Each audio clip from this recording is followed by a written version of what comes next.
Yeah, Father Eric Boateng, you're coming from Ghana, how did you find your vocation? Okay, thank you so much for this wonderful question, very interesting. I had my vocation through thinking about life. I, first of all, thought of life as having meaning if one could get so many things in life. So if someone could acquire so many houses, so many cars, he was a successful person and a very happy person. And even what attracted me to the priesthood was my uncle's car. I wanted to be like my uncle in order to have a car. And then when I entered the seminary, I realized that no, this was not the case. A very meaningful life was one that was dedicated to service of others. So from then on, I decided to seek to help others rather than thinking of getting so many things in life, since that does not necessarily bring about happiness. So my uncle helped me a lot, and so many other formators in the seminary also helped me throughout my formation to understand the priesthood. And I'm a priest now, and I'm enjoying the priestly life. You ended up in studying at the Pontifical University Santa Croce in Rome. How did this happen? Okay, so as I mentioned, I got to understand that a meaningful life is one we live for others. So while I was in the seminary, I dedicated some time to explain the philosophy and theology lectures to some of my friends who did not understand all the lectures that we had. And my professors saw that I was good at explaining things to others, teaching, so to speak. So they recommended me to my bishop to send me back to the seminary to help. But then when I went as a part-time lecturer, and they said, no, we need Eric as a permanent lecturer.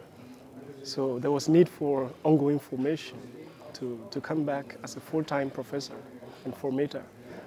And they thought of Rome because the formation in Rome is very strong and it helps those back home. But then my bishop did not have enough money, so he spoke with Santa Croce because they had done it before. They had formed so many seminarians for my archdiocese.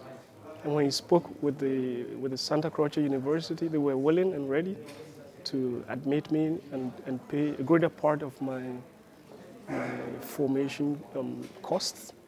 And that is how I came to know Santa Croce and the Priesterausbildungshilfe e.V. And what impact does studying at Santa Croce had or has had on you? Greatly.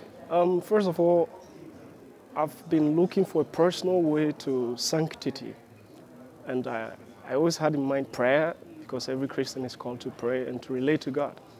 But then at Santa Croce, I realized that the ordinary work that we do is also a greater means to holiness. So holiness through work is duly stressed at Santa Croce, and I have embraced that because I think it's a very important aspect of our way to sanctity.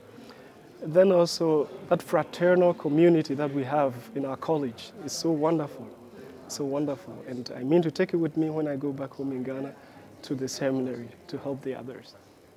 Then of course we can also talk of the nearness to the Holy Father, which makes us feel the universality and the oneness of the Church. Thank you very much, Eric. You're welcome. Maybe just one last sentence. Your name is Eric Boateng. That rings a bell. Do you like soccer? Yeah, I'm a great soccer fan. I play football. I'm a defender. Yeah, and for my college, I'm actually a vice captain. And we are looking forward to winning the Clericus Cup this year. Yeah. Wonderful. Okay, thank you very much again. Welcome.